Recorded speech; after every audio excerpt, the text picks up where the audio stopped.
네, 오늘이 사순절의 시작 제수요일이어서 제수요일에 관한 말씀을 나누겠습니다. 제수요일은 오늘로부터 시작해서 지난 주일 저녁에도 말씀드렸지만 주일을 뺀 40일 기간입니다. 사순절, 수는 열을 뜻하는 말이고요. 그래서 40일 기간인데 주일을 빼면 총 7주간입니다. 이번 주간은 근데 월화가 지나가고 수요일부터 한 주간 잡고 다음 주간, 그 다음 주간 그렇게 해서 총 7주간 주일을 빠지니까요. 이번 주간은 수, 목, 금, 토 4일이고요. 그 다음에 다음 두 번째 주간부터는 총 6주간이 남았습니다. 6주간이 있습니다. 주일을 빼면 6일씩 66에 36 그리고 이번 주 4일 합해서 40일이 되겠습니다. 제수요일에는 원래 제수요일에 의식이 있었습니다. 요즘 거의 특히 우리 장로교, 우리 교단에서 잘 거의 지키지는 않지만 전통적으로는 어떤 의식을 하냐면요, 한 분 한 분 성도님들이 이렇게 원래 성찬식도 앉아서 받는 게 아니고요, 이렇게 떡과 잔을 앞으로 줄지어 서서 나와서 떡과 잔을 받는 그런 방식인데, 아무래도 인원이 많아지고 또 교회 안에서 성찬을 행하기가 번거로워지니까 앉아서 받는 방식으로 오늘날에는 바뀌었는데, 어떤 분들은 그게 정상인 줄 알아요. 그게 원래 그런 줄 알아요. 원래 여러분, 우리가 아는 원래는 원래가 아니에요. 그러니까 상황과 환경에 따라서, 그리고 시대에 따라서, 그 여건에 따라서 바뀐 것들이 많다. 내가 알고 있는 게 그게 100%다 모두가 그래야 된다는 것은 아니다. 초대 교회 때부터 그렇게 한 것은 아니다. 그러니까 전통도 어느 시점의 전통이냐 이렇게 물어야 되는 겁니다. 전통은 우리가 하는 게 전통이다, 우리가 쭉 해왔던, 우리 교회가 해왔던 것이 전통이다가 아니에요. 우리 교회의 전통은 우리 교회의 형편에 맞춰서 우리 교회 안에서 몇 년에서 몇십 년 동안 해왔던 방식일 뿐이에요. 그것이 더 유구한 역사인 기독교 전체의 역사에서는 우리가 하는 방식이 오히려 굉장히 특이한 방식일 수도 있다라는 것을 우리가 이 사순절 맞이하면서 특히 그런 전통이 있었다라는 이런 얘기를 나누면서 다시 한번 새겨봐야 할 내용입니다. 그러면 한 사람씩 제수요일에 나와서 무엇을 하느냐? 한 사람 한 사람 나오면요, 올리브 기름에 타다 남은 식물의 잎사귀에 재를 짓이겨 가지고, 기름을 너무 많이 넣지는 않고요, 약간 너무 흩날리지 않도록 재를 좀 짓이겨 가지고 그것을 엄지에 찍습니다. 엄지에 찍어서 한 사람 한 사람 이마에다가 십자가를 딱 긋습니다. 이마에다가 십자가를 긋고, 그리고 당신은 흙입니다. 흙에서 왔으니 흙으로 돌아갈 것입니다. 그러면 아멘 하고 돌아가는 것입니다. 자기 자리로. 그렇게 하는 게 제수요일의 의식이었습니다. 그 재는 어디서 나오느냐? 이거 사실 작년에도 제수요일 날 드렸던 말씀입니다. 1년에 한 번 정도씩은 드리는 말씀이니까요, 1년에 2번도 아니고 3번도 안 하고 한 번 정도씩 하는 거니까 또 들어주시면 좋겠습니다. 이 재는 그러면 무슨 재냐? 이 전통적으로는요, 종려주일이 있습니다. 종려주일에 원래 뭘 흔들죠? 종려주일이 왜 종려주일이에요? 종려나무 가지를 흔들면서 예수님께서 예루살렘 성에 입성하는 것을 기뻐하고 환영하는, 그게 종려주일입니다. 그래서 그날 입성하는 것을 이렇게 많은 사람들이 종려나무 가지를 흔들고, 또 도로는 바닥에 깔면서 나귀 타고 예루살렘을 성을 입성하시는 예수님을 막 맞이하죠. 거의 막 만세 왕이 오셨다 할 정도로 거의 이 사람들이 예수님을 환영하면서 호산나 호산나, 왕으로 오신 이여 다윗의 자손, 왕으로 오신 이여 우리가 당신을 환영합니다 하면서 막 예수님을 맞아들였습니다. 그게 종려나무 가지를 썼었잖아요. 그래서 그 전해, 오늘 제수요일이면 작년 종려 주일 때 썼던 종려나무 잎사귀를 잘 말려가지고 그리고 태워서 재를 만들어서 그 재를 올리브유, 감람유에다가 짓이겨서 제수요일 날 이마에 찍어 바르는 재료로 사용하는 것입니다. 그래서 이런 절기의 반복, 이런 그 전에 이게 다 연결이 되어서요. 절기의 반복을 하면서 또 올해 종려주일 때 우리가 흔드는 나뭇가지, 종려가지를 통해서는 내년 또 제수요일에 쓰겠구나. 이렇게 연결을 계속 이어나가는 것이죠. 사순절은 이렇게 제수요일로 시작합니다. 부활절 전에 40일 기간이고요. 예수님의 고난과 죽음을 묵상하는 절기이고요. 회개와 겸손을 우리가 품는, 우리는 흙으로 돌아갈 존재이다.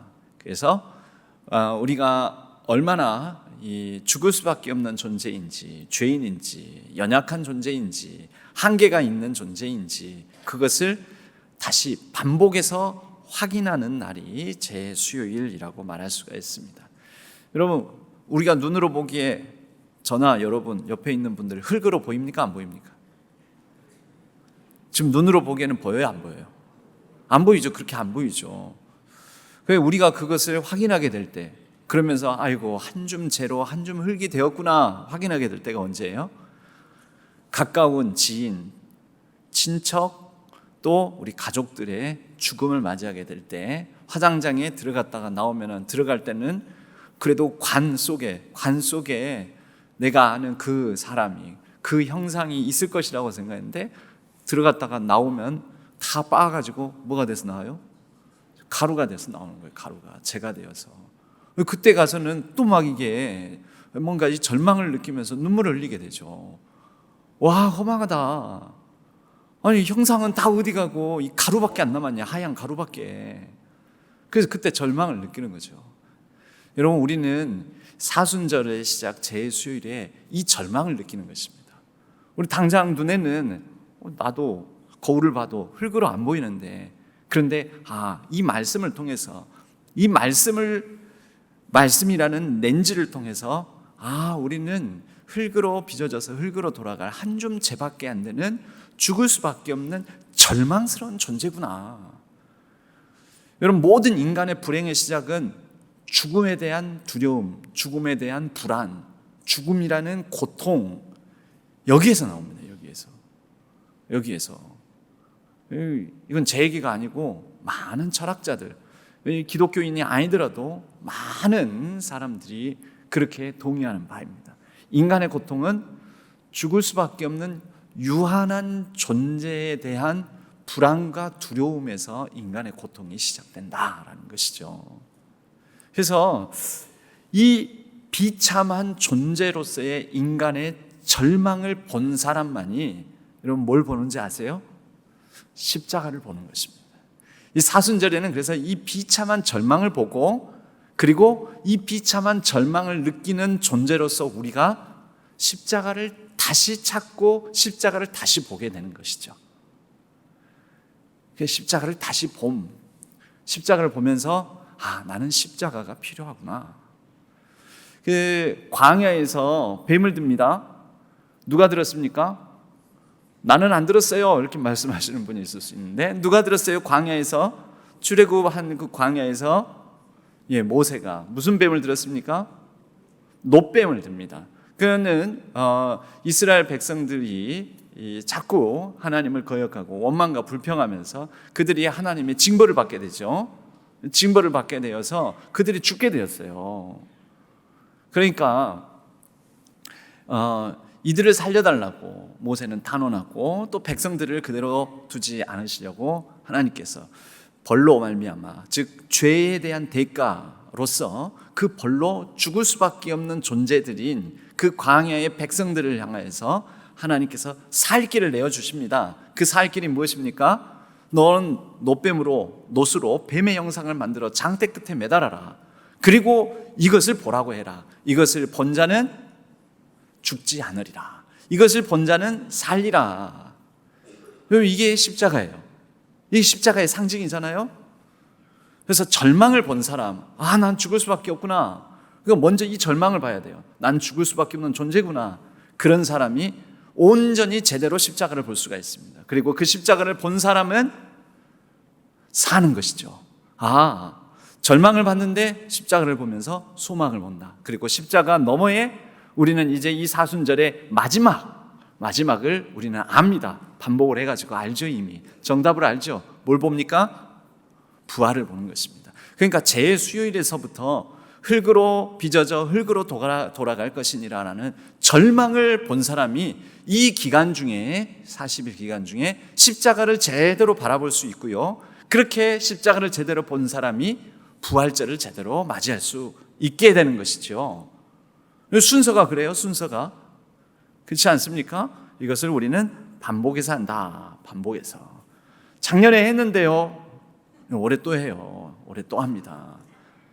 제가 주일에 이미 그 부분은 썰을 풀어버렸어요. 제가. 그래서 그 부분은 제가 더 강조해서 말씀드리지 않겠어요. 그 무슨 얘기를 하면서요? 밥을 어제 먹었느냐, 그저께 드셨느냐, 그저께 드셨느냐, 한 달 전에 작년에 드셨느냐라는 그런 질문을 제가 드렸습니다. 먹었죠? 근데 내일 또 드실 거죠? 모레도 드실 거죠? 그렇죠? 또 먹을 거예요. 왜요?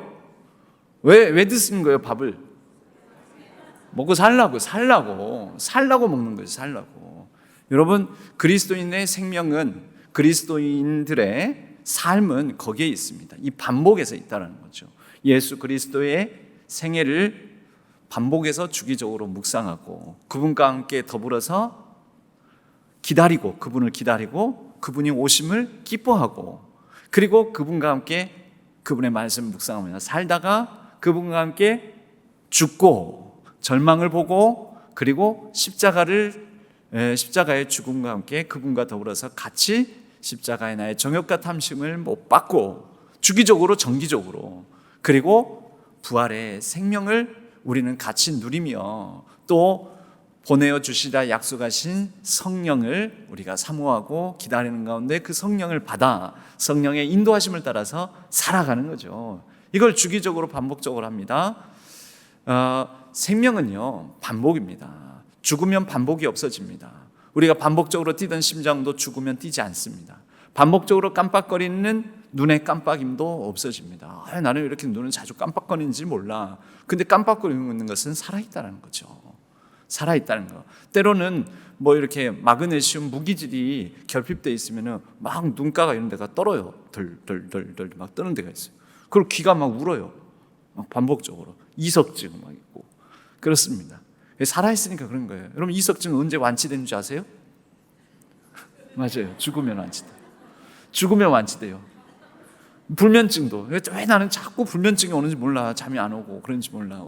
언제 불면증이 싹 사라질까요? 죽으면 없어져요. 죽으면. 배고픔이라는 게 상당한 질환이에요. 여러분, 이게 아주 특이한 질환입니다. 이게 불치병이에요. 배고픔, 목마름, 이거 불치병이에요. 목마르면 어떻게 돼요? 막 목이 타고 막 죽을 것 같아요. 근데 이 목마름이라는 게 사라지는 순간이 옵니다. 죽으면 없어져요. 배고픔도 죽으면 없어져요. 배고픔.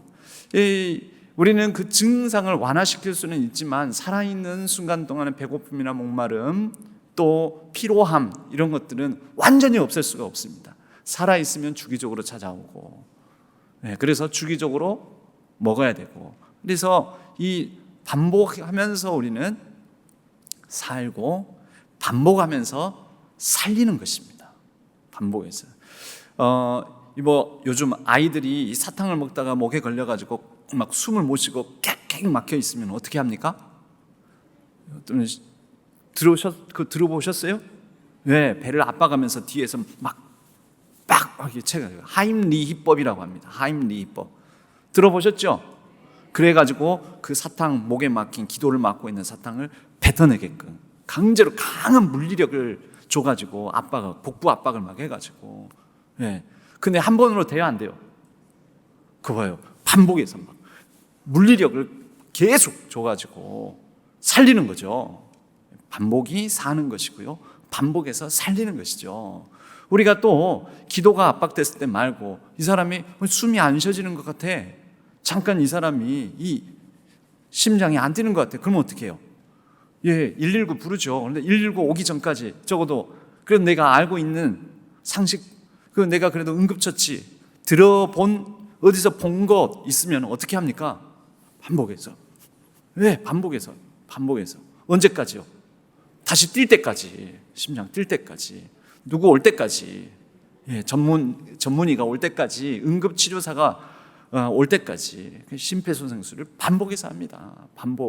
그 반복이 사는 것이고요. 우리의 생명의 유지와 또 생명의 계속 유지, 보전을 하는 것이고 또 누군가의 생명을 살리는 행위가 바로 반복에 있다라는 것입니다. 기독교는 반복을 부끄러워하지 않습니다. 기독교는 늘 자주 반복을 합니다.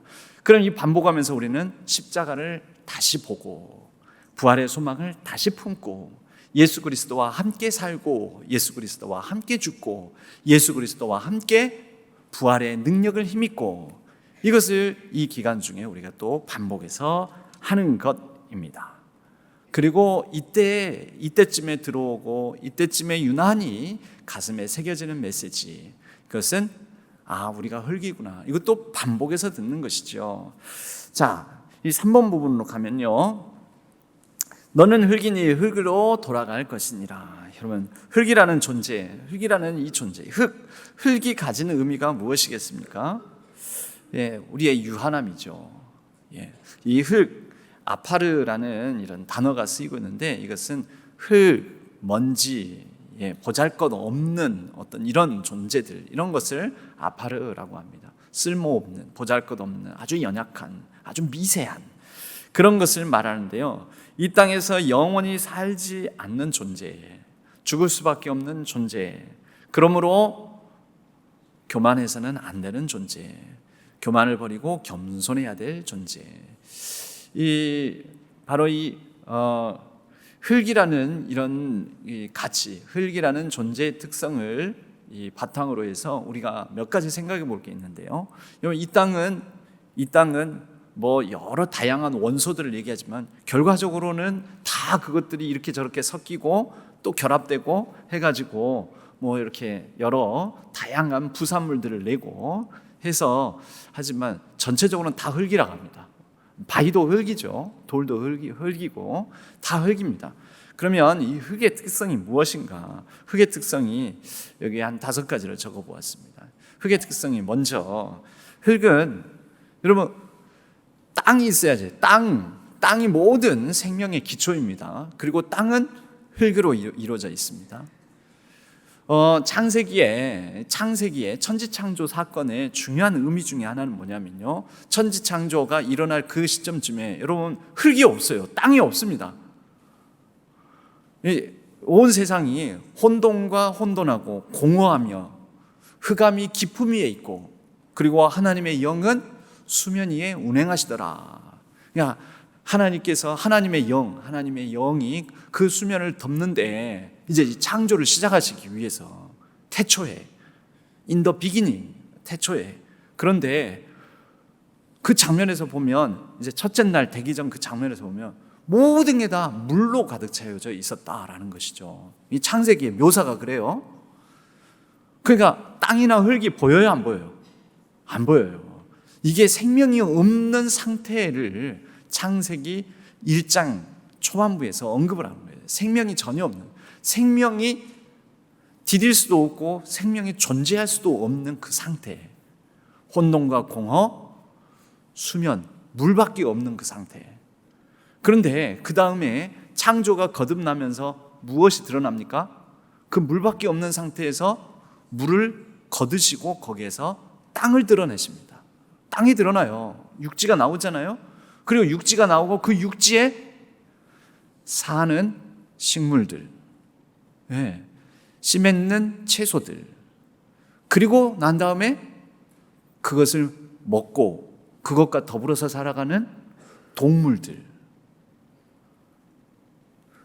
그리고 그 땅에 그들과 더불어서 잘 다스리면서 조화 있게 살아가야 될 인간을 지으신 거예요.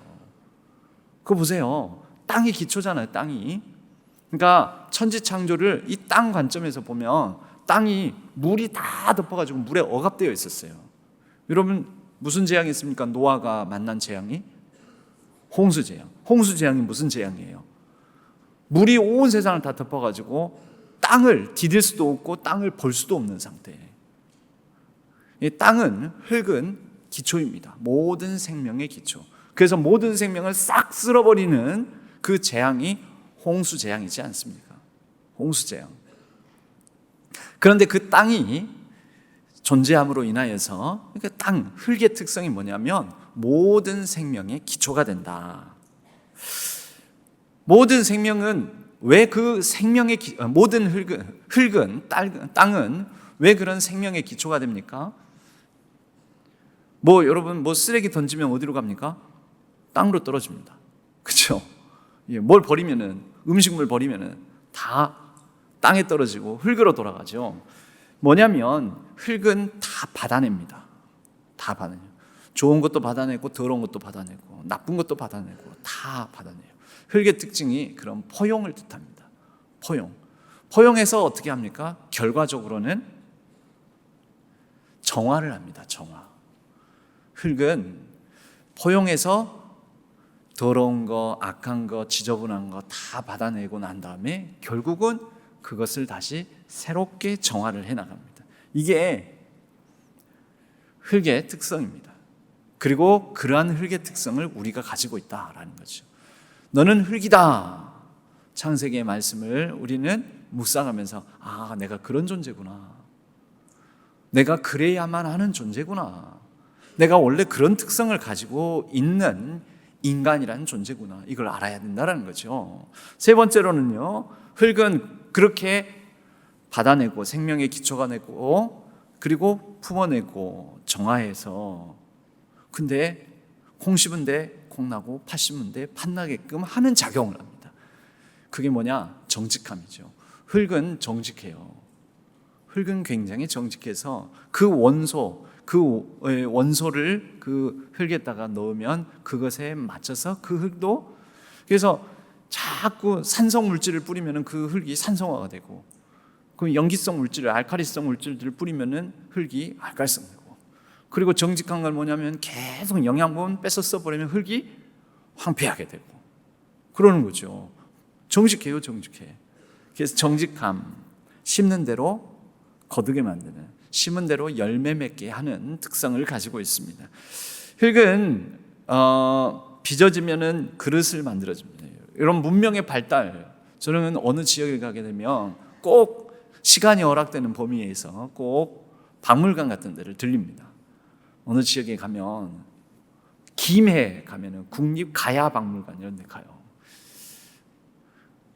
그리고 부산 국립부산박물관 이런 데를 가요.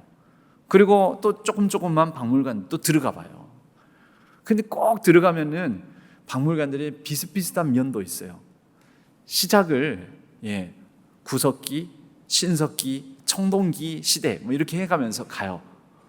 그러면서 비슷한 전시물들이 있습니다. 그 비슷한 전시물들 중에 하나가 뭐냐면 인류 문명의 발달 첫 시작이 뭐냐면 그릇이에요.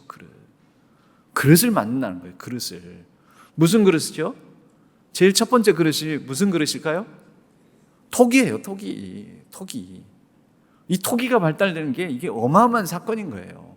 우리는 아무것도 아닌 것 같지만 토기, 그래서 빗살무늬 토기, 또 이 주둥이가 넓은 토기, 엄청 주둥이가 넓은 토기, 대야 같은 그런 토기, 아니면 뾰족한 토기, 여러 모양의 토기들이 나와요. 굉장히 중요하죠. 여러분 왜 이게 중요한지 아십니까? 뭔가를 담아내는 게 가능하게 됐다라는 거죠.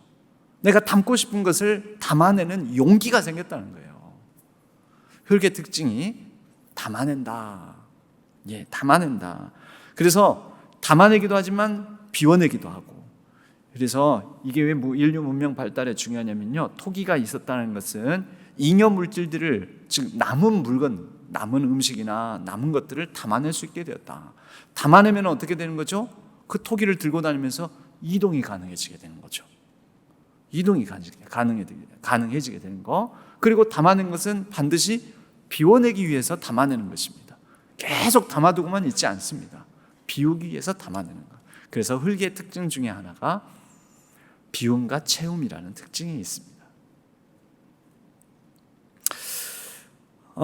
그런데 이 토기도 어떻게 해야 됩니까? 흙, 재 한 줌, 이 소량의 흙으로는 별로 쓸모가 없어요.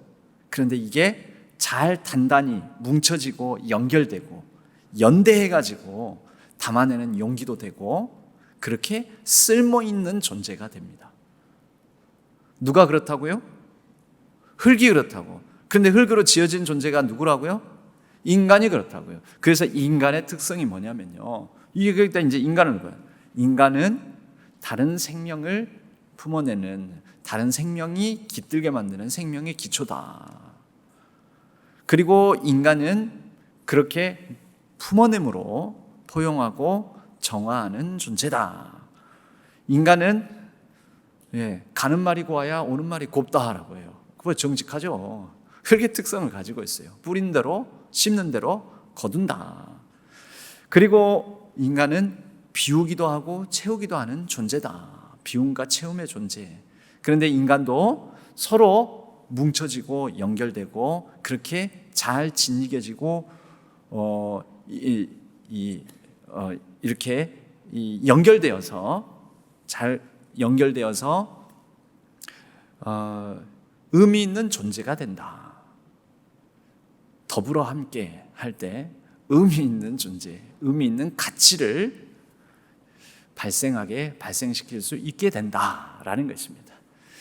성경이 그런데 오늘 우리는 창세기 3장 19절을 함께 나누었지만 창세기 3장 19절이 아니죠. 흙으로 지어진 존재라는 것은 창세기 2장에 먼저 나오지만 그러나 그 흙으로 짓고 난 다음에 하나님께서 특별히 사람에게는 생기를 불어넣어 주셨습니다. 그래서 생기를 불어넣어 주시니 생명이 됩니다.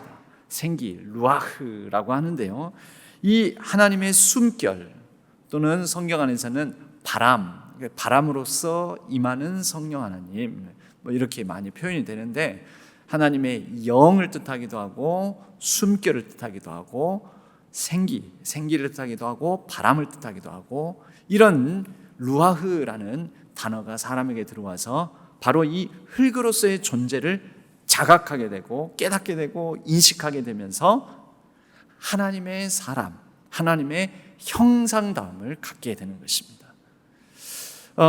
흙은 유한함이고 부족함이고 또 연약함이지만 루아흐가 비로소 그러한 연약하고 부족하고 또 어쩌면 쓸모없는 존재를 쓸모 있음으로 바꿔주는 아주 중요한 게 루아흐, 하나님의 생기, 하나님의 숨결, 하나님의 바람, 하나님의 영이 되는 것이죠. 이런 성도의 강력함은 성령의 인도하심, 성령의 능력을 따라서 성도가 강력한 사람이 되는 것입니다. 그리스도인의 능력은 바로 성령의 인도하심 따라서 살아갈 때 그러한 일이 일어나게 되는 거죠.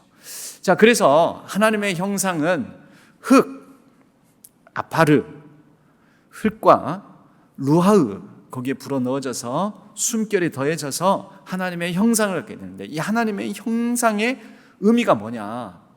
하나님의 형상은 책임과 가치입니다. 가치. 책임지는 존재, 가치, 의미 있는 존재가 된다라는 거죠.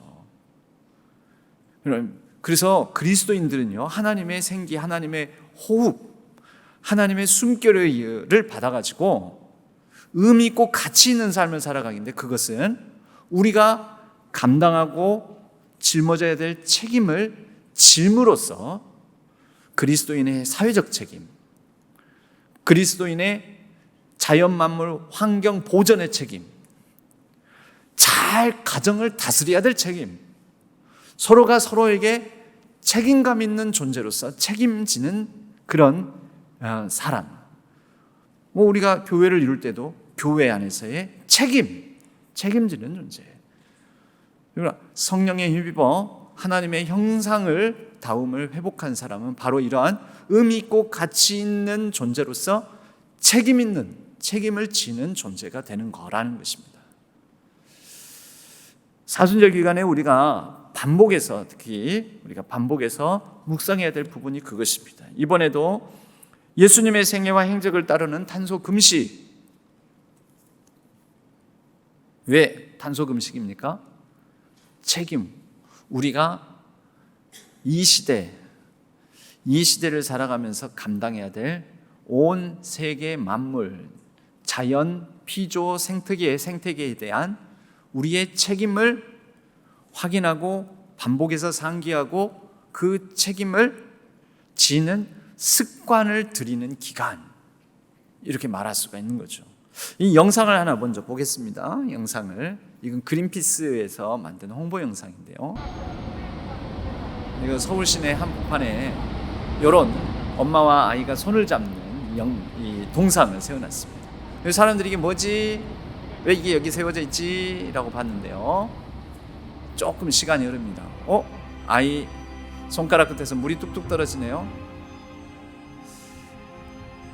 시간이 흘렀습니다. 알고 봤더니 아이 동상은 얼음으로 만들었습니다. 엄마는 여전합니다. 그대로 있습니다. 엄마 동상은 얼음으로 안 만들었고 아이 동상만 얼음으로 만들었어요. 그러면서 마지막 이 부분, 거기 부분만 딱 멈춰 주십시오. 여기. 그래서 이 영상의 핵심은 이것입니다. 얼마 안 남았습니다. 우리의 미래 사라지고 있습니다. 그래서 이 두 영상, 엄마가 아이 손을 잡고 있는 이 두 동상을, 특히 아이 동상을 얼음으로 이렇게 만들어 가지고 우리에게 다음 세대가 이렇게 사라질 수도 있다, 미래가 없어질 수도 있다, 이것을 보여주는 거죠. 지구온난화 지금 이미 심각하죠. 심각해졌습니다. 이미 심각해졌습니다. 그런데 앞으로 더 심각해질지도 모른다라는 경고를 하고 있습니다.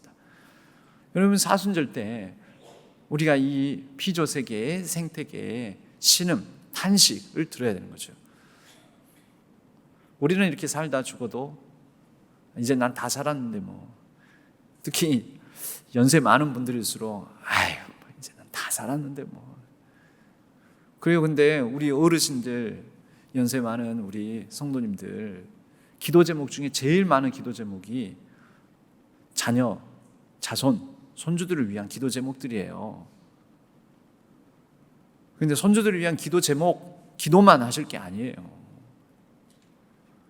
기도해봤자 사라진다니까요, 저렇게. 이 다음은 없어요, 이 다음이 없어요. 그래서 불편함을 감수하셔야 된다. 불편함을 감수하고 회개하고 돌이키고.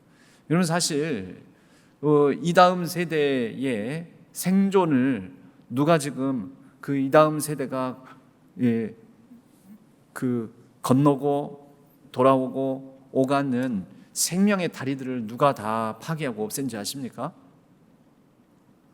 나는 아니에요, 목사님. 그렇게 말씀하시면 모르지만 어찌됐든 어른들, 기성세대가 이 다음 세대가 오갈 수 있는 생명의 다리들을 다 망가뜨리고 다 파괴를 해놨어요. 그래놓고 기도만 해요. 우리 자녀들, 자손들 잘 되게 해달라고. 여러분, 이 사순절 때 바로 이것을 우리가 돌이켜야 됩니다. 예전에 지금 탄핵 심판 가운데 있는 윤통이, 아무튼 그분이 그런 얘기를 한 적이 있어요. 그분이 다 틀린 말만 하는 게 아니에요. 한때는 시원시원하게 말도 하신 적이 있었어요. 요즘은 아주 그냥 답답한 얘기들만 하셔서 그렇긴 하지만 뭐라 그랬냐면 5년짜리 권력, 5년짜리 잠시 빌려서 권력을 쓰는 겁도, 그 권력이 전 정부를 얘기를 하는 거예요. 그때 대통령 되기 전에 이 권력이 겁도 없이 5년 지나면 나가야 되는데 겁도 없이 그 권력을 가지고 자기 마음대로 하고 있다고 막 그랬어요. 부메랑처럼 자기에게 돌아오고 있죠, 지금. 그러니까 이 얘기를 하는 거는 여러분, 우린 빌려 쓰는 존재죠. 이게 내게 아니죠. 지구가 내게 아니고. 그리고 우리도 나라는 사람, 우리를 구성하고 있는 나중에 한 줌 재로 갈 흙, 이걸 빌려서 쓰고 있는 거죠. 빌려 쓰는 존재인 우리가 빌려 쓰기 때문에 여러분 채권자입니까? 채무자입니까? 채권자, 채무자의 뜻을 잘 모르실 수도 있는데요. 채권자는 빚을 누구에게 내준 사람이고요. 채무자는 빚을 갚아야 될 사람이에요. 여러분, 우리는 빌려 썼어요. 누군가한테 빚 좀 내주세요 하고 빚을 내서 지금 빚을 지고 있단 말이에요. 자, 채무자예요? 채권자예요? 채무자죠. 우린 빚 갚아야 된다고요. 빚을 살면서 내가 채무자구나. 지구에 대해서 채무자구나. 지구 자연 생태계 이 피조 만물에 내가 채무자구나. 빌려 쓰고 있구나. 모든 것을 다 빌려 쓰고 있구나. 그리고 나중에는 갚아야 돼요. 우리의 살아있는 동안에 우리의 생명으로서 갚아야 되는 것입니다. 그런데 채무자인 우리가 거의 파산지경으로 만들어버리는 거예요. 빚도 안 갚고 자기 마음대로 하다가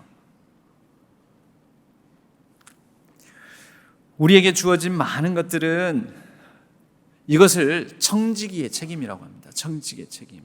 하나님의 사람들, 하나님의 숨결 루하흐를 받은 존재들은 바로 이러한 책임감을 갖는 것입니다.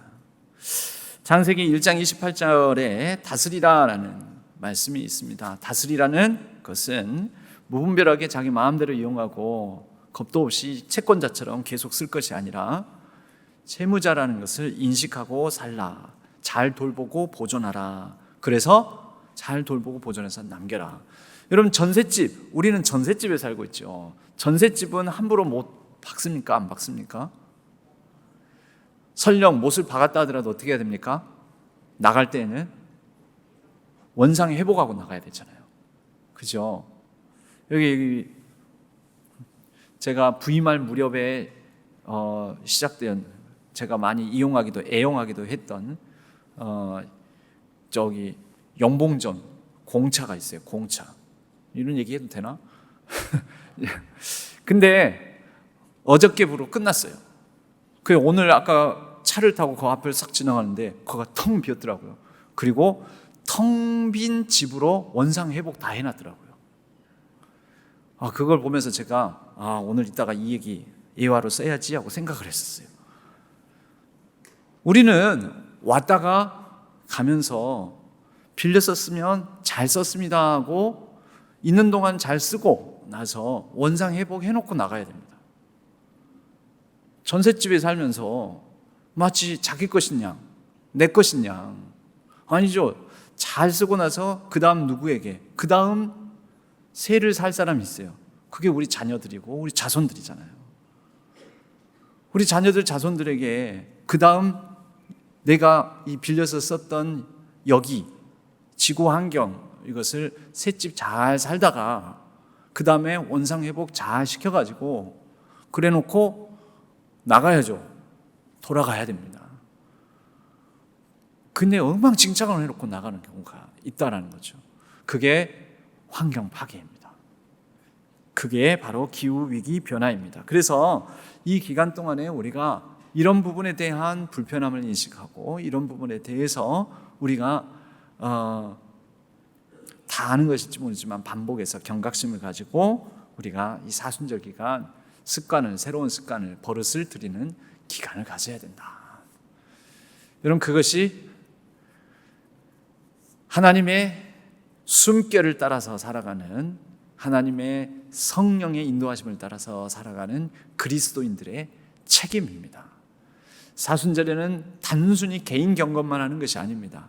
평소보다 내가 말씀 한 장이라도 더 읽고 그것만으로는 부족합니다. 이 시대에 이 만물에 대한 책임감을 가지고 그 책임을 다하는 사소한 습관이라도, 습관은 어떻게 길러집니까? 반복해서 길러집니다. 반복해야지 길러지는 거.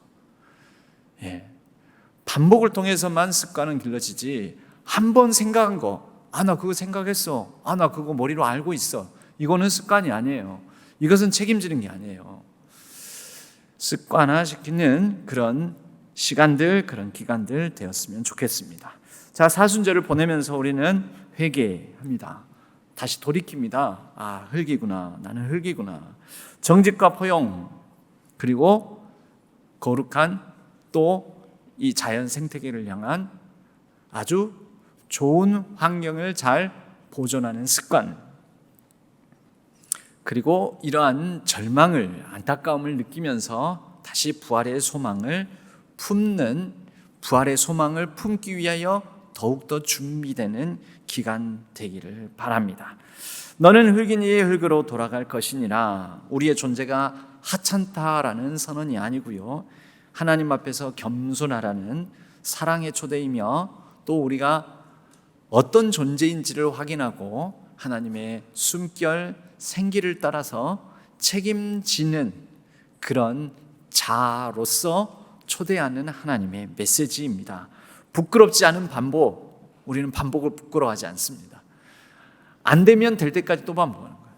여러분, 제가 예전에 이 과외를 한창 할 때 한 번, 두 번, 세 번, 네 번, 다섯 번, 10번을 쓰고 되뇌어도 외워지지 않는 게 부끄러운 것이 아니다. 잘 외우지 못하고 반복해서 풀어도 잘 풀지 못하는 건 부끄러운 것이 아니다. 그것이 힘들다고 반복을 하지 않는 게 더 부끄러운 것이다. 5번에 안 되면 10번 해야 되죠.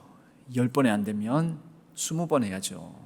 너는 몇 번의 단어가 외워지는 사람인지 그것부터 파악해라. 그래서 나는 50번 해야지 외워지는 사람이에요. 50번 해야지 외워지는 사람이라는 게 부끄러운 게 아니다.